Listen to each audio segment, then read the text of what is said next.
का पूजन करते, पूजन के बाद गायों का पूजन करते, नित्य प्रति अग्निहोत्र करते, हवन करते, उसके बाद ब्राह्मणों को प्रचुर मात्रा में दान देते। दान देने के बाद नित्य कर्म से निवृत्त होने के बाद प्रातःकाल अच्छी मात्रा में आहार लेते। स्वस्थ रहने के लिए प्रातःकाल 9-10 बजे तक भरपेट भोजन कर लेना चाहिए। अच्छा तगड़ा भोजन करना है तो सुबह ही करना चाहिए। सुबह का खाना राजा जैसा होना चाहिए। फिर भगवान अपनी सभा में चले जाते, मध्याह्न में छाछ इत्यादि पी लेते। सायंकाल का भोजन सूर्यास्त से पहले पहले होना चाहिए। रात्रि में केवल दूध ही पीना चाहिए और रात्रि में जल्दी सो जाना चाहिए। ये भगवान की व्यवस्थित दिनचर्या थी। यदि आपकी दिनचर्या ऐसी व्यवस्थित हो जाए, आप 80% रोगों से मुक्त हो जाओ। आजकल जितने व्यक्ति रोगी हैं, आप जांच कर देख लो, क्या आपकी दिनचर्या श्री कृष्ण जैसी है? जिनकी दिनचर्या श्री कृष्ण जैसी है वो रोग मुक्त हो जाएंगे। जिनकी दिनचर्या, अब आप रात को 10 बजे भोजन करते हो, 1 बजे सोते हो, तो ये तो कंस जैसी दिनचर्या है। तो जिनकी निशाचरों जैसी दिनचर्या है तो वो तो रोगी ही रहेंगे, और जिसकी भगवान जैसी दिनचर्या है वो स्वस्थ प्रसन्न रहेंगे। रात्रि में 11:30 से 3:30 तक अन्न खाना वर्जित है, कुछ भी खाना नहीं चाहिए। आसुरी वृत्ति है, उस समय नहाना नहीं चाहिए, खाना नहीं चाहिए, उस समय केवल शयन ही करना चाहिए। वो तमोगुण का काल है। उस समय आप खाओगे तो आप राक्षसी वृत्ति को बढ़ावा दोगे। ये बात ध्यान रखनी चाहिए। भगवान प्रतिदिन अपनी सुधर्मा सभा में विराजते थे। एक दिन की बात है, उनकी सभा में सब लोगों ने देखा एक बहुत तेजस्वी पिंड प्रकट होकर आ रहा है। नजदीक आए तो देखा ये देवर्षि नारद जी थे। नारद जी पांडवों की तरफ से राजसूय यज्ञ का निमंत्रण लेकर आए थे। पांडव लोग राजसूय यज्ञ करना चाहते थे। नारद जी ने ही प्रेरणा प्रदान की थी। महाभारत में प्रसंग आता है, नारद जी एक बार पांडवों की सभा में पहुंचे तो पांडवों ने पूछा हमारे पिताजी स्वर्ग में कैसे हैं? तो नारद जी ने कहा आपके पिताजी स्वर्ग में ज़्यादा प्रसन्न नहीं हैं, क्योंकि उनसे अधिक दानी वानी, उनसे अधिक व्रत का पालन करने वाले राजा वहाँ हैं, तो उनको थोड़ा कम सम्मान मिलता है। यदि आप अपने पिताजी को अधिक सम्मान दिलाना चाहते हो तो आप उनके निमित्त राजसूय यज्ञ का आयोजन करो। तो पांडवों ने उन्हीं की प्रेरणा से राजसूय यज्ञ करने की मन में ठानी थी। नारद जी से कहा हम यज्ञ शुरू करना चाहते हैं, लेकिन यज्ञ बिना भगवान के आए करेंगे नहीं, भगवान आएंगे तो सारी व्यवस्था करेंगे, हम उनके बिना कदम भी नहीं हिलते हैं। तो नारद जी भगवान को लेने आए थे। पांडव राजसूय यज्ञ करना चाहते हैं, आप इंद्रप्रस्थ चलो। इसी समय जरासंध के द्वारा बंदी बनाए गए मगध देश में जितने राजा थे उनका भी दूत भगवान के पास आया। जरासंध ने बहुत सारे राजाओं को बंदी बना रखा था। उसका निश्चय था कि जब 21,000 राजा बंदी बन जाएंगे तो मैं नरमेघ यज्ञ करूंगा। लोग तो अश्वमेघ यज्ञ करते हैं, मैं राजाओं की बलि देकर नरमेघ यज्ञ करूंगा। वो दूत आया भगवान के पास कि इतनी मात्रा में राजाओं की हिंसा होगी, जरासंध बड़ा आतताई है, आप हमारी इनसे रक्षा करो। अब दो बातें एक साथ उपस्थित हो गई, क्या करना चाहिए? इधर पांडव यज्ञ में बुला रहे हैं, इधर शरणागत की रक्षा करना दायित्व है, क्या किया जाए? उस समय नीतिज्ञ उद्धव जी ने एक मध्यम मार्ग निकाला। उद्धव जी कहते हैं प्रभु आपको पहले राजसूय यज्ञ में जाना चाहिए, क्योंकि यज्ञ परमात्मा का स्वरूप है और ये राजसूय यज्ञ है। राजसूय यज्ञ तभी संपन्न हो सकता है जब पृथ्वी के सारे राजाओं को युधिष्ठिर जी जीत लें। तो राजसूय यज्ञ के प्रसंग में आप दिग्विजय के लिए निकलेंगे, उस प्रसंग में जरासंध की मृत्यु भी हो जाएगी। तो एक तरफ तो यज्ञ में आपका जाना सार्थक हो जाएगा, आपकी उपस्थिति भी वहाँ हो जाएगी, और उसी प्रसंग में जब जरासंध का वध होगा तो शरणागतों की रक्षा भी हो जाएगी। तब भगवान अपनी समस्त रानियों के साथ, समस्त द्वारिका वासियों के साथ युधिष्ठिर जी के यज्ञ में सम्मिलित होने के लिए इंद्रप्रस्थ पहुँचे। यज्ञ की सारी व्यवस्थाओं के बारे में बातचीत की गई और पहले ये निश्चय किया गया कि हर देश को जीतने के लिए अलग अलग दिशाओं में चारों पांडवों को, भीम को, अर्जुन को, नकुल को, सहदेव को भेजा जाए। सब लोग दिग्विजय के लिए गए, सब राजाओं को जीत लिया गया, लेकिन मगध देश को नहीं जीता जा सका, क्योंकि जरासंध बड़ा अजेय था। भगवान भी 17 बार उसको परास्त कर चुके थे, 18वीं बार भगवान ने भी पलायन किया। भगवान इसीलिए रण छोड़कर भागे क्योंकि उस समय जरासंध ने ब्राह्मणों को अनुष्ठान पर बिठा रखा था। इस बार यदि मैं विजय नहीं हुआ तो सारे ब्राह्मणों को मार डालूंगा। भगवान को पता था कि इस बार यदि मैं जीत गया तो इतने ब्राह्मण मारे जाएंगे, तो ब्राह्मणों के प्राणों की रक्षा करने के लिए भगवान ने रण छोड़ होना स्वीकार किया। ये उनकी उदारता है। भगवान ने कहा कोई बात नहीं, हम रण छोड़कर भागेंगे, लोग हमें रण छोड़ रहा है कहेंगे, लेकिन इसके बदले में ब्राह्मणों की प्राण रक्षा तो हो जाएगी। इसलिए भगवान ने जरासंध को छोड़ दिया था और मथुरा छोड़कर द्वारिका आ गए थे। अब उसको जीतना बड़ा कठिन था। भगवान ने कहा ऐसे तो इसको जीता नहीं जा सकता, इसके साथ युद्ध की याचना करेंगे। तो भगवान भीम और अर्जुन को लेकर जरासंध के पास गए, तीनों ब्राह्मण का वेश धारण करके गए और उससे युद्ध की भीख मांगी।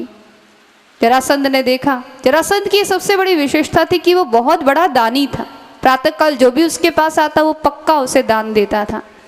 जरासंध ने प्रण कर लिया। तो इन्होंने कहा हम तो ऐसे ब्राह्मण हैं जिन्हें अन्न की भिक्षा नहीं चाहिए, युद्ध की भिक्षा चाहिए। जरासंध ने कहा तुम कौन हो? तो भगवान ने कहा पहचानो मुझे, मैं कौन हूँ? मैं वही कृष्ण हूँ जिसने 17 बार तुम्हें हराया है। जरासंध ने कहा 17 बार हराया तो क्या, 18वीं बार तो रण छोड़कर भागे हो। तुम जैसे भगोड़े के साथ युद्ध नहीं करता। और ये अर्जुन तभी बच्चा है, केवल धनुष चलाना जानता है, ताकतवर नहीं है। इस भीम के साथ युद्ध संभव है। भीम के साथ जरासंध का युद्ध चला, खूब दिनों तक युद्ध चला। भीम की तो नस नस ढीली होने लगी। भीम ने कहा अब तो हम रण छोड़कर भाग जाएंगे, आपके चेले रण छोड़ बन जाएंगे। भगवान ने कहा अरे रण छोड़कर क्यों भागते हो, कि हमारा तो बल ही समाप्त हो गया। भगवान ने कहा चिंता मत करो, अभी तक तुम्हें अपने बल का अभिमान था, अब मेरे बल के ऊपर तुम अभिमान करो। देखो अब तुम निर्बल हो गए ना, तो निर्बल के बलराम, अब हमारे बल से तुम युद्ध करो। भीम ने कहा कहाँ से युद्ध करें, नस नस ढीली हो रही है, उठने की ताकत नहीं। भगवान ने कहा चिंता मत करो, हमें मालिश बहुत अच्छी करनी आती है, हम अभी अब तेल मालिश करेंगे, तुम्हें पुनः स्फूर्त बना देंगे। और जब युद्ध करो तो एक बात याद रखना, माम अनुस्मर युद्ध च, संसार में युद्ध करना पड़े लेकिन पहली शर्त यह है कि मुझे याद रखो, तो हमेशा विजयी होगे। भीम ने ऐसा ही किया। अगले दिन का युद्ध चला तो भगवान ने इशारा किया, एक तिनके का टुकड़ा लिया, उसको बीच में से चीर दिया। ऐसे ही भीम ने भी जरासंध को बीच में से चीरा और उसके शरीर को अलग अलग दिशाओं में फेंक दिया। ये बृहद्रथ नाम के मगध के राजा का पुत्र था, इसके कोई संतान नहीं थी। तो एक संत ने इसे फल दिया था, इसकी 2 रानियां थीं। इसने उस फल को 2 टुकड़ों में बांटकर दोनों ही रानियों को खिला दिया था। तो दोनों के गर्भ से 2 टुकड़ों वाला पुत्र पैदा हुआ। पुत्र को मरा हुआ जानकर इसने जंगल में डाल दिया था। तब जरा नाम की एक राक्षसी ने आकर इसको जोड़ दिया था, इसी कारण से जरासंध कहलाया। भगवान को ये रहस्य पता था। भगवान ने कहा इसको इस तरह से मारो, इसके शरीर के 2 टुकड़े करो। ऐसा ही किया, चीर दिया मध्य से, और अगर आमने सामने की दिशाओं में फेंका जाता तो पुनर्जुड़ा था, इसलिए विपरीत दिशाओं में फेंका गया। जरासंध का वध हुआ। उसका पुत्र बड़ा धर्मात्मा था सहदेव, उसे मगध का राज्य दिया गया। उसके बाद भगवान पुनः इंद्रप्रस्थ लौट आए। उस समय यज्ञ का सारा कार्यक्रम शुरू हुआ। अग्र पूजा का निर्णय किया गया। सबने ये निश्चय किया कि अग्र पूजा के अधिकारी तो स्वयं वासुदेव श्री कृष्ण ही हैं, क्योंकि यज्ञ का मतलब होता है नारायण का यजन करना, और साक्षात नारायण श्री कृष्ण ही हैं। शिशुपाल ने इस अग्र पूजा का विरोध किया तो भगवान ने अपने चक्र से उसका संहार किया। उसने बहुत गालियां दी भगवान को, क्योंकि रुक्मणी जी साथ थी। अब रुक्मणी जी को देखता और उसके तन बदन में आग लगती, काश ये मेरी पत्नी बनती। और इसको लेकर ही ये भगोड़ा कृष्ण भागा था। ये इनका बुआ का ही लड़का था। 100 गालियां तक इसके अपराध क्षमा किए भगवान ने। उसके बाद सुदर्शन चक्र के द्वारा इसकी दिव्य ज्योति को अपने भीतर विलीन किया। भगवान की अग्र पूजा हुई, लेकिन फिर भी भगवान ने कहा हम तो अपने भक्तों के संतों के सेवक हैं। भले ही हम भगवान हैं, लेकिन हमें भी यज्ञ में कोई न कोई काम करना है। भगवान ने यज्ञ में सबको विभागों का वितरण किया। अर्जुन को सबकी सेवा सौंपी। दुर्योधन को कोषाध्यक्ष बनाया, क्योंकि उसके हाथ में ऐसी लकीर थी कि जितना धन वो खर्च करेगा उतना ही धन ज़्यादा प्राप्त होगा। भगवान ने कहा तू प्रेम से खर्च कर। भीम को रसोई की सेवा दी, द्रौपदी जी को रसोई बनाने के ध्यान रखने की सेवा दी।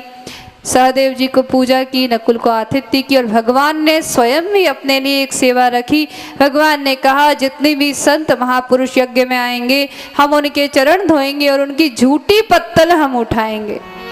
ये है भगवान की भगवत्ता, ये भगवान की उदारता। जिनकी अग्र पूजा हुई है, वेद की ऋचाएं जिनका जय घोष कर रही हैं, वेद के मंत्र जिनका यशोगान कर रहे हैं, वो भगवान युधिष्ठिर के यज्ञ में झूठी पत्तल उठा रहे हैं। ये उनकी उदारता है। किस कारण से?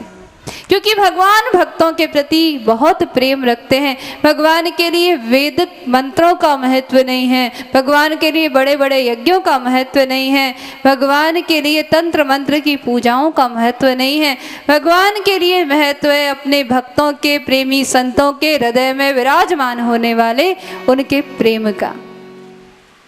प्रेम के वश में भगवान क्या क्या नहीं कर लेते। कोई प्रेम से उनको पुकार के तो देखे। भगवान शबरी के झूठे बेर खा लेते हैं, भगवान अर्जुन का रथ हाँक लेते हैं, भगवान विदुर के यहाँ शाक खा लेते हैं और युधिष्ठिर के यहाँ झूठी पत्तल उठा लेते हैं। इसके पीछे मूल भाव है भक्तों के प्रति उनका अहेतुक कृपा, उनका अहेतुक प्रेम। सबसे ऊंची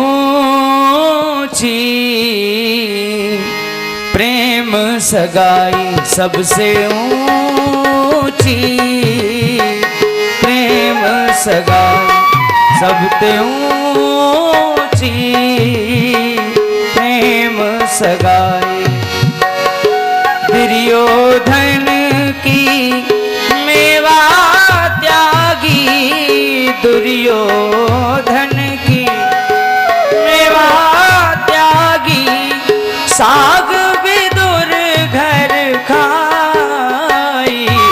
सबसे ऊंची प्रेम सगाई, सबसे ऊंची प्रेम सगाई।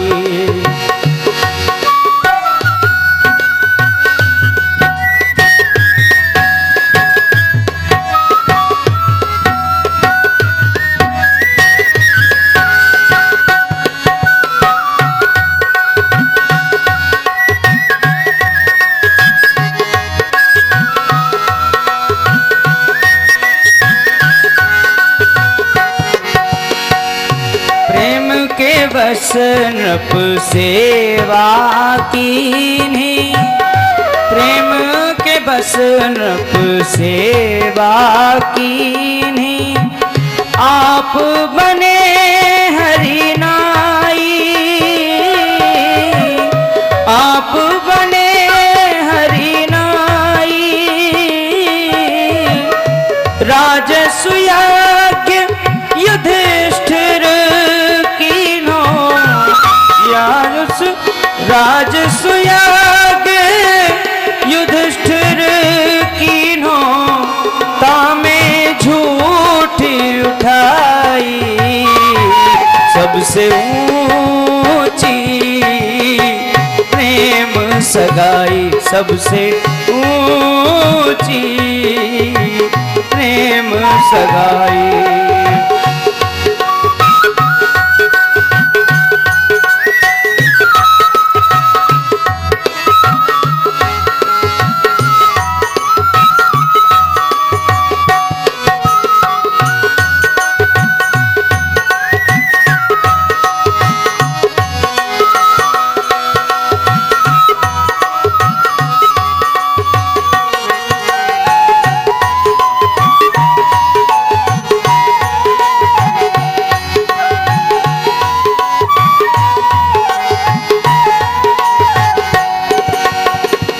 झूठे फल खाए शबरी के, झूठे फल खाए शबरी के, प्रेम विवश रघुराई। हाँ, प्रेम विवश रघुराई रे, प्रेम के वश अर्जुन रथ हाँक्यो, प्रेम के वश अर्जुन रथ हाँक्यो।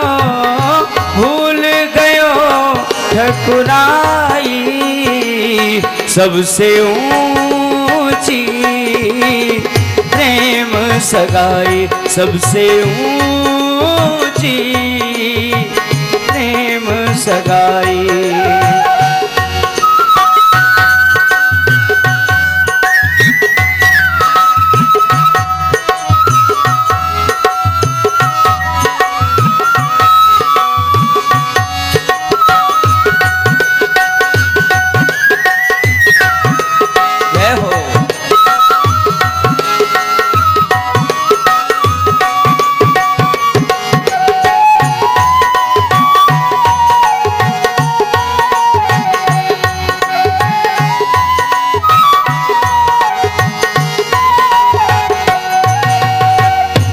ऐसी प्रीत बढ़ी वृंदावन, ऐसी प्रीत बढ़ी वृंदावन, गोपिन नाच नचाई,